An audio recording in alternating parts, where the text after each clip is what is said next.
Gold trusted gold buyers. మీరు తాకట్టు పెట్టిన బంగారాన్ని విడిపించి ఈ రోజు ఉన్న మార్కెట్ ధరకు కొనబడును. బ్రో ఇప్పటి వరకు అప్రాక్సిమేట్ ఎన్ని మూవీస్ చేసింటారు?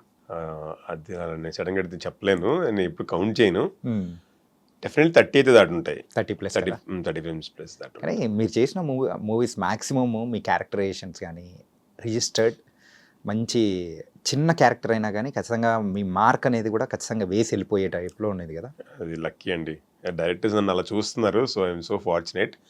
నిజంగా చెప్పాలంటే కొంచెం పెద్ద పెద్ద రోల్స్ ఇంకా పడలేదు, అంటే ఫుల్ ఫ్లెడ్జ్డ్గా మనం ఎక్స్ప్లోర్ చేయడానికి నన్ను ఎక్స్ప్లోర్ ఇంకా అవి వాటి కోసం వెయిట్ చేస్తున్నాను. బట్ ఎప్పుడు పిలిచినా ఓకే సంథింగ్ ఇక్కడ యాక్టర్ ఇంపార్టెంట్ అన్న దగ్గర నన్ను యాక్చువల్లీ ఎప్పుడు క్యాస్ట్ చేస్తున్నారు డైరెక్టర్స్. ఓకే, సో అట్లాగా ఐఎమ్ వెరీ ఫార్చునేట్. మ్యాక్సిమం చేసినవి కూడా మంచి సక్సెస్ అయినాయి. సో మీకు బాగా ఫుల్ సాటిస్ఫైగా అనిపించిన మూవీస్ ఏంటి? ఫస్ట్ నాకు Raja the great. Raja the గ్రేట్లో విలన్ బ్రదర్. నేను ఉండే తక్కువ టైమే, బట్ ఆ ఇంపాక్ట్ త్రూఅవుట్ ద ఫిలిం ఉంటుంది. అంటే చెప్పాలంటే ఎవరైనా సరే మీ కారణం వల్లే మొత్తం సినిమా అంతా నీ వల్ల జరిగింది కదా అని అంటారు తర్వాత చూసిన వాళ్ళు. ఇప్పటికీ జనాలు గుర్తుపెట్టుకుంటారు, రాజా ది గ్రేట్లో మీరు చేస్తారు కదా. సో రాజా ది గ్రేట్ చాలా తక్కువ డేస్, 6-7 డేస్ మేము హార్డ్లీ చేశాను. But it was great experience. Anil Ravipudi గారితో ఆయన ఆన్ సెట్ చాలా జోక్స్ చెప్తుంటారు, బాగా మాట్లాడుతుంటారు. It was very good. And నాకు శివ నిర్వాణ గారితో నిన్ను కోరిలో ఒక ఫైట్ చేశాను. చాలా అసలు 2 డేస్లో చేసాం దాన్ని. ఓకే, కట్ చేస్తే ఒక జెమినీలో బెస్ట్ ఫైట్స్ అని వేస్తాడు, దానిలో అది వేశారు. సరే ఓకే, నేను షాక్ అయిపోయా. ప్లస్ అది ఎందుకో కార్తిక్ ఘట్టంనేని గారు కెమెరా వర్క్ అవ్వచ్చు, శివ నిర్వాణ గారు అప్పుడు నాకు జస్ట్ ఇలా చేద్దాం అని థాట్స్, నాని గారి సపోర్ట్ చాలా బాగా వచ్చింది. ఐ ఫీల్ భలే ఉంది అని ఎప్పుడు చూసుకున్నా సరే బాగుంది అనిపిస్తుంది. సో కొంచెం టీజింగ్ ఉంటుంది మేడంని, బట్ దట్స్ బాగుంటుంది, చాలా సటిల్గా చాలా బాగుంటుంది. అండ్ ఉన్నాయి. అండ్ ఎన్టీఆర్ గారితో చేసింది అరవింద్ సమేతలో ఏట సిక్కినాదిరా ఓబా, అది ఎంత వెళ్ళిపోయింది అనేది. అది స్పెషల్ టీజర్లో ఆ డైలాగ్. So fantastic actually. కానీ అది ఇచ్చిన ఇంపాక్ట్ మాత్రం నార్మల్గా లేదు.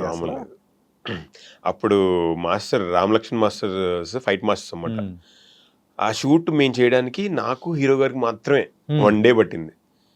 ఓకే, ఏంటి హీరో గారితో ఇద్దరితోనే 1 డే షూట్ చేస్తున్నాం మేము, చూసావా అని అంటున్నారు ఆయన. సో అది అంతే బాగా వచ్చింది ఆన్ స్క్రీన్ కూడా. చాలా మంది ఇప్పటికీ అరవింద్ సమేత చూసారు కదా, అంటే రీచ్ ఎన్టీఆర్ గారి రీచ్ ఇంటూ ద రూట్స్ చాలా ఉందండి. అంటే పల్లెటూర్లు లోపలికి ఆయన రీచ్ చాలా ఎక్కువగా ఉంది అనిపిస్తుంది. ఎందుకంటే అరవింద్ సమేతని చాలా చిన్న రోల్ అది. ఈవెన్ దో అరవింద్ సమేతలు మీరు ఉన్నారు కదండి అంటారు. ఓ వెరీ నైస్, చాలా బాగా అనిపిస్తుంది అనమాట. ఏంట చిక్కినాదిరావు అది నార్మల్గా అంటే మీరు అన్నట్టే ఆ టీజర్లో బాగా ఎక్కింది, బాగా ఎక్కేసింది. అక్కడికి వెళ్ళిన తర్వాత థియేటర్ ఎక్స్పీరియన్స్ చూసేటప్పటికి అది ఇంకా ఎక్కింది. Correct, that was very very nice. And ఇంతకు ఆ పాతాళ గృహలో అంటే ఆ బందీ ఖానాలో ఎన్ని రోజులు ఉన్నారు? బంద్ అన్నట్టు ఆ బిల్డింగ్ లో బంద్ అయిపోయారు. అది చేస్తున్నప్పుడు తెలియదండి నాకు. ఓపెనింగ్ సీక్వెన్స్ దాంతో ఓపెన్ చేశారు, ఎండింగ్ దాంతో ఎండ్ చేశారు. అసలు భలే అనిపించింది. అండ్ నన్ను సెంటర్గా పెట్టి ఒక షార్ట్ తీశారు సార్. మధ్యలో నుంచి ఒకసారి బందీ చేసిన తర్వాత గట్టిగా అరుస్తాం, ఏం చేయాలి అర్థం కాక. పక్కన అందరూ మా వాళ్ళంతా పక్కన నుంచి ఉంటారు. అవును, ఆ షార్ట్ క్లైమాక్స్ లో ఏమో వస్తుంది అనుకుంటా. ఎక్కడ ఇంటర్వ్యూ కథలోనే వస్తుంది, అంటే వాళ్ళు ఏమైపోయారు అన్నట్టుగా వస్తుంది. ఒక సింగిల్ టేక్ లో అయిపోయింది. అసలు నాకు స్క్రీన్ చాలా బాగా అనిపించింది. ఫెంటాస్టిక్ షాట్ అది కూడా. అసలు బాగా కనెక్ట్ అయ్యారు జనాలు. ఎట్లుంటది అది ఇంపాక్ట్ అలాంటిది చాలా. దాని తర్వాత అంటే సో ఒక 4-5 ఇయర్స్ సార్ ఎన్టీఆర్ గారికి అనిపించలేదు కాబట్టి 4-5 ఇయర్స్ ఫ్యాన్స్ అందరూ అదే చూసుకుంటూ ఉన్నాం కాబట్టి అంత డీటెయిలింగ్ కూడా అందరికి బాగా ఎక్కింది. నైస్. ఇలా చాలా మంది యాక్టర్స్ ఇట్లా చేసుకుంటూ వచ్చారు. హైట్ బాగున్నారు, వెయిట్ బాగున్నారు, చూడ్డానికి బాగున్నారు. ఇలా మీ దగ్గరకు వచ్చి హీరోగా చేయొచ్చు కదా అని చెప్పేసి అని అంటూ ఉన్న టైంలో కూడా ధర్మపురి ఒకటి చేశారు. ఏమైంది ధర్మపురి తర్వాత? అంటే I want to do best స్క్రిప్ట్స్తో రావాలని ఉంది యాక్చువల్లీ. వస్తే అంటే నేను ఎప్పుడు హీరోగా చేయాలి, విలన్గా చేయాలి ఎప్పుడు ఆలోచించాను. అంటే బేసిక్ నా మైండ్ సెట్ అలా ఉండదు. యాక్టింగ్ వైజ్ ఎక్కువ డెవలప్మెంట్ చేసుకుంటూ ట్రై చేస్తుంటా. I work on my acting skills, dancing skills or fights అన్ని ఎక్కువ వర్క్ చేస్తుంటా. బట్ నేను హీరో చేయాలి నేను అని కూర్చొని హీరోగా చేద్దామని వెయిట్ చేయడం అట్లా చేయను ఎప్పుడు. Okay. So if something very very very very impressive, very very interesting వస్తే డెఫినెట్గా చేస్తాను. అది కామెడీ ఫిలిం అవ్వచ్చు, ఒక కమర్షియల్ అవ్వచ్చు, ఏదైనా సరే. అది ఆ బౌండరీస్ ఏం పెట్టుకోలేదు నేను ఎప్పుడు. జనాలు కూడా అడుగుతున్నారు ఒకసారి, అన్న హీరోగా చేస్తున్నారా. So I'm so fortunate for their love. But ఏమో అండి, వెయిట్ చేయాలి. So coming to the Dharmapuri movie, అది ఒక రగ్గడ్ లవ్ స్టోరీ. ఆ టైంలో నిజంగా నేను మూవీ చూశాను కాబట్టి, సో అందులో హీరోయిన్గా యాక్ట్ చేసిన అమ్మాయి సో నా ఫ్రెండ్ అనమాట. ఓకే. ఇట్లా ఇవన్నీ పాయింట్స్ అనేది కూడా చూసుకుంటే బాగుంది, అంతా బాగుంది. కానీ వర్కౌట్ అవ్వకపోవడానికి రీజన్ ఏంటి? ప్రమోషన్స్ కరెక్ట్గా చేయలేకపోవడమా, లేకపోతే పీపుల్కి రీచ్ అవుట్ అవ్వలేకపోయింది? అంటే శేఖర్ మాస్టర్ చాలా హెల్ప్ చేశారండి మాకు. నల్లరేని కళ్ళదాన ఎంత వెళ్ళిపోయిందండి జనాల్లోకి. ఆల్మోస్ట్ 1 lakh ఇన్ఫ్లుయెన్సర్స్ వితౌట్ మాది ఏం లేదు దానిలో, వాళ్ళంతా వాళ్ళు చేశారు సాంగ్ని. అసలు విపరీతంగా వెళ్ళిపోయింది. మేడ్ బి ఇన్స్టాలో ఒక 100 million వ్యూస్ పైన వెళ్ళి ఉంటాయి. I'm just saying the approximate number. So అట్లా వచ్చింది. ట్రైలర్ రిలీజ్ అవ్వగానే కూడా చాలా మంచి రెస్పాన్స్ వచ్చింది. బట్ మేము రిలీజ్ చేసిన టైమ్ కేజీఎఫ్ తర్వాత వెంటనే నెక్స్ట్ వీక్ రిలీజ్ చేసాం. బికాస్ మా తర్వాత ఆచార్య సినిమా ఉంది. సో 2 పెద్ద సినిమాల మధ్యలో చేయడం వల్ల I'm the newcomer as a hero కాబట్టి, సో సమ్వేర్ అక్కడ అది వర్కౌట్ కాలేదు. అంటే మేమేమనుకున్నామంటే సింగిల్ వీక్, ఆ వీక్ ఎవరు రావట్లా. ఓకే.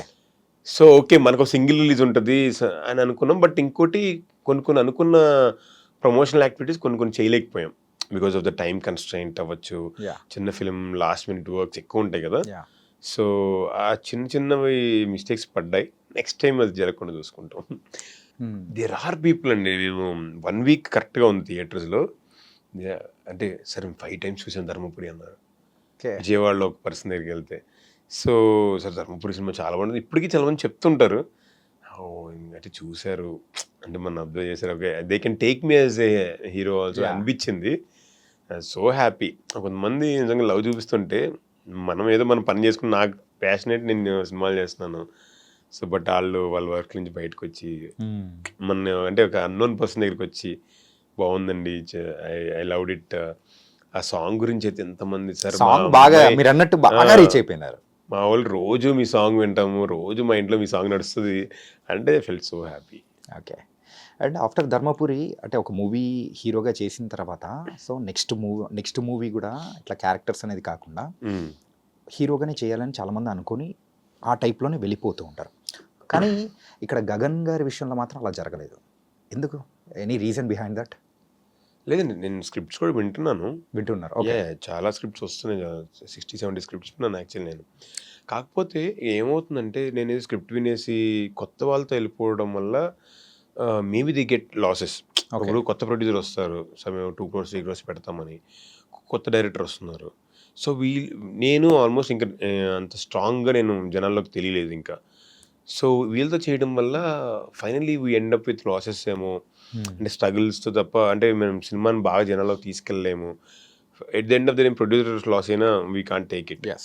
సో అందుకని నేనేంటంటే ఒక మేబీ వెల్ ఎస్టాబ్లిష్డ్ డైరెక్టర్ కానీ, నేను ఒక ప్రొడ్యూసర్గా ప్రొడక్షన్ హౌస్ నుంచి ఏదైనా ఆఫర్ వస్తే మనం ఏంటంటే మనం చేసిన వర్క్కి డెఫినెట్గా ఒక మంచి అవుట్పుట్ బయటకు రావచ్చు, అంటే ఒక మంచి హిట్తో బయటకు రావచ్చు.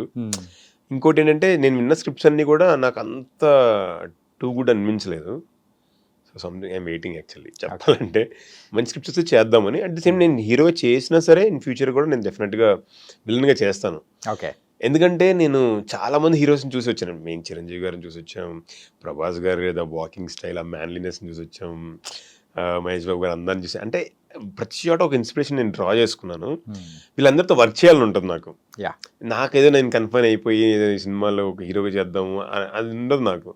సో నేను ఎన్టీఆర్ గారితో చేసినప్పుడు చాలా నేర్చుకున్నాను, అల్లు అర్జున్ గారితో చేసినప్పుడు అంటే అది ఒక పెద్ద డిక్షనరీ, చాలా నేర్చుకున్నాను. నాకు చిరుత టైం నాకు బాగా గుర్తు. థియేటర్కి వెళ్ళి గోల చేసాం Chirutha first show in the college. Ram Charan గారితో మంచిగా చేయాలని ఉంటుంది. So we'll miss all these things. So Chiranjeevi గారితో చేసే ఆపర్చునిటీ రాలేదు, బాలకృష్ణ గారితో చేసే ఆపర్చునిటీ రాలేదు. సో వీళ్ళందరితో చేసినప్పుడు ఏంటంటే అంటే మన చిన్నతనంలో ఎవరైతే చూసి ఇన్స్పైర్ అయ్యి వచ్చామో వాళ్ళతో యాక్ట్ చేయొచ్చు అండ్ చాలా నేర్చుకోవచ్చు. And definitely if time comes and నిజంగా జనాలు ఆదరిస్తే తప్పకుండా చేయొచ్చు ఇన్ ఫ్యూచర్. యా యూఆర్ అంటే ఆ లైన్లోనే ఉన్నారు కాబట్టి డెఫినెట్లీ. వెయిటింగ్ ఫర్ దట్ అన్నమాట. But I am not confine. Yeah ఇప్పుడు ఒక విజయ్ సేతుపతి గారు ఉన్నారు, he's doing multiple number of ఎస్ వెబ్ సిరీస్ చేస్తున్నారు. అంటే కంటెంట్ కోరుకున్నారు జనాలు చాలామంది, చూడాలి ఇంకా మంచి యాక్టర్స్ చేస్తే అది మనం ఇస్తే బాగుంటుంది కదా. ఏదో కన్ఫైన్ అయిపోయి మేబీ నాకు బ్యాక్గ్రౌండ్ లేదు, సో అంటే ఎంతవరకు పుష్ చేయగలము అనేది కంటే, సో అన్ని విధాలుగా మనం చేస్తే డెఫినెట్గా నాకున్న పరిధిలో నేను జనాలు ఎంటర్టైన్ చేయగలుగుతాను ఓకే అనేది నా కోరిక అంతే.